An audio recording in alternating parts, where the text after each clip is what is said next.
আমরা এগিয়ে চলি। আমরা প্রকৃতিকে বাঁচিয়ে রাখি, প্রকৃতির ভারসাম্য বজায়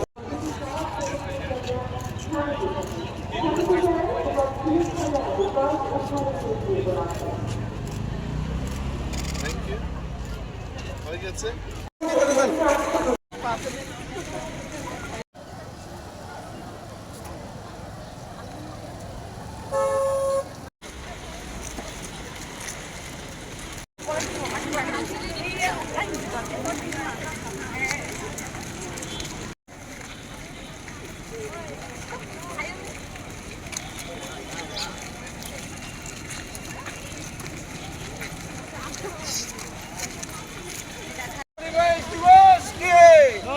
বিশ্ব পরিবেশ দিবস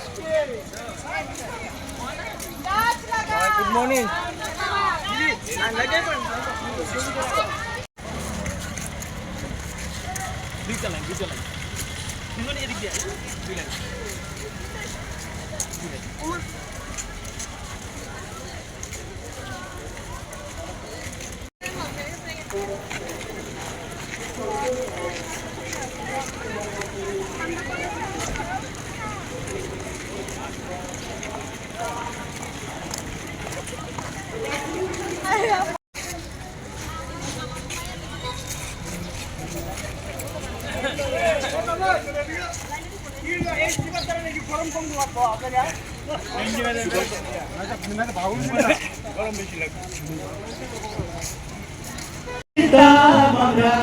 আগে কি এমন দিন দেখিতাম, আগে কি এমন দিন দেখিতাম আমরা, আগে কি ও দেশের জনগণ শুনেন গো দিলামন, উল্টা পাল্টা পরিবেশের কথা শোনাইতাম, আগে কি এমন দিন দেখিতাম আমরা।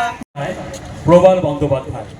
অভিনয়ে অপর্ণা গোস্বামী, মনিকা রায়, সোনালী দেব, দেবযানী ভট্টাচার্য, জয়া ব্যানার্জি, অনুভব চক্রবর্তী, প্রতিভাস দেব, সুজিন্ত চৌধুরী, অভিজ্ঞান ব্যানার্জি এবং তন্ময় দেবনাথ। গিটারে প্রতিভাস দেব, ঢোলকে প্রবাল ব্যানার্জি।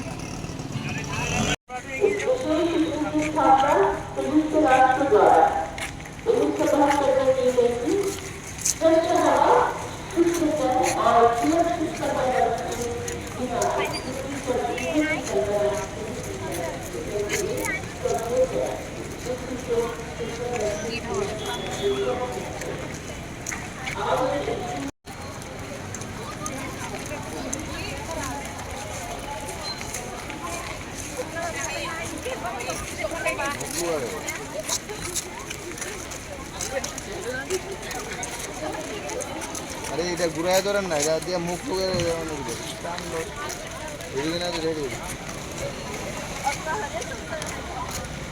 বিশ্ব পরিবেশ দিবস, এবং এই দিবস উপলক্ষে আমাদের একটা শোভাযাত্রা আমরা শুরু করছি। পরিবেশ দপ্তরের পক্ষ থেকে নাগরিকদের সচেতন করা, এটাই আমাদের মূল কাজ, এবং বিভিন্ন নিষেধাজ্ঞা, বিভিন্ন গাইডলাইনস এগুলো ফলো করানো এবং নাগরিকদের স্মরণ করিয়ে দেওয়া, এটাও আমাদের কাজ।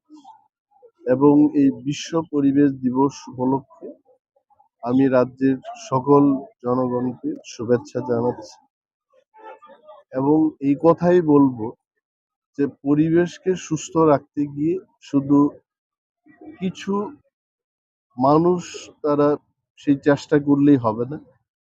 প্রতিটি ঘরে, প্রতিটি শহরে, নগরে, গ্রামে, সমস্ত জায়গায় প্রত্যেককে দায়িত্ব নিয়ে পরিবেশকে সুস্থ রাখতে হবে। এবং আরো একটা বিষয় হলো বনায়ন আমাদের আরো তৈরি করতে হবে। যত বন থাকবে আমাদের কাছে, ফরেস্ট রিসোর্স থাকবে, ততই পরিবেশ সুস্থ থাকবে। তো আজকের এই দিনটা খুব গুরুত্বপূর্ণ, সারা বিশ্বেই পরিবেশ দিবস, ওয়ার্ল্ড এনভায়রনমেন্ট ডে পালিত হচ্ছে, এবং আমাদের রাজ্য আজকে অনেকগুলো প্রোগ্রাম আছে, ক্লাবের লোকজন এসছে, এখানে ছাত্রছাত্রীরা এসছে, অনেক এনজিওর পক্ষেও অনেকেই আসছেন এবং আজকের এই দিনটাতে এই বার্তাই যাক মানুষের কাছে যে ত্রিপুরাকে সুস্থ এবং বাঁচার মতো একটা রাজ্য করে আমাদের ধরে রাখতে হবে। যেভাবে জলবায়ু পরিবর্তন হচ্ছে এটা কতটুকু চিন্তার বিষয়? এটা তো গ্লোবাল ওয়ার্মিং সারা বিশ্বের মধ্যে এটা চিন্তার বিষয়। তো সেই কারণে এটা শুধু আমাদের দেশের বিষয় না, এটা সারা বিশ্বের ব্যাপার। তবে ত্রিপুরা একটা ছোট্ট রাজ্য। এই রাজ্যে আমাদের অনেক বৈচিত্র্যময় প্রকৃতির সৌন্দর্য আমরা পেয়েছি, যেটা অন্যান্য রাজ্যের ক্ষেত্রে পৃথিবীর অন্যান্য অংশের চাইতে অনেক ভালো। এবং এটাকে ধরে রাখা, এটাকে যেন আমরা ধ্বংস না করি, সেই চেষ্টা সকলকে আমাদের রাখতে হবে। দূষণের দিক থেকে ত্রিপুরা কিংবা আগরতলা কোন জায়গায় আছে, কতটুকু ইয়েতে আছে? দূষণের পরিমাণ আমাদের তো মিটার আছে এবং আহ, এই শহরের মধ্যে 3টে জায়গায় আমাদের মিটার আছে। মিটার রিডিং দিয়ে বোঝা যায় যে শহরে কেমন দূষণ হচ্ছে। তবে আগের চাইতে, যেমন 5 বছর আগে 10 বছর আগে শহরের যে জনসংখ্যা ছিল, যান চলাচলের যে সংখ্যা ছিল, তার চাইতে কিন্তু অনেকটা বেশি হয়েছে। সেই কারণেই দূষণটা কখনো কোন পিক আওয়ারে এটা বোঝা যায় যে দূষণের যে মিটারটা এটা বৃদ্ধি পায়। তবে এখনো এটা নিয়ন্ত্রণের মধ্যে আছে। কনস্ট্রাকশন হচ্ছে বিভিন্ন জায়গায়, ডাস্ট পলিউশন আমরা দেখতে পাচ্ছি। এগুলো হয়, কনস্ট্রাকশন যখন শেষ হয়ে যাবে, আমার মনে হয় আমাদের যে সিভিক সেন্স, জনগণের যে সচেতনতা, ডাস্টবিন রাখা আছে, বিভিন্ন গাইডলাইন যেগুলো আমরা ফলো করার কথা, এগুলো করলে এই শহরটা এখনো একটা সীমার মধ্যে আছে বলে এটা আমাদের মনে হচ্ছে। প্লাস্টিক দূষণ দূর করার ব্যাপারে আপনারা কতটুকু? সেটা তো নিরন্তর একটা প্রচেষ্টা চলছে। আমাদের ডিএমদের সাথে মিটিং হচ্ছে, এসডিএমদের সাথে মিটিং হচ্ছে। পলিউশন কন্ট্রোল বোর্ড বা এনভায়রনমেন্ট ডিপার্টমেন্ট এটা অ্যাডভাইজারি ডিপার্টমেন্ট। আমরা বিভিন্ন বিষয়ে আলোচনা করে নির্দেশিকা জারি করি, কিন্তু সেইগুলোকে ইমপ্লিমেন্ট করতে হবে জেলা প্রশাসন এবং মহকুমা প্রশাসনের মাধ্যমে। তো আমাদের রেগুলার একটা মিটিং হচ্ছে তাদের সাথে, যে কোথায় আমাদের গাড়ি, এবং আগামী দিনেও সেগুলো চলবে।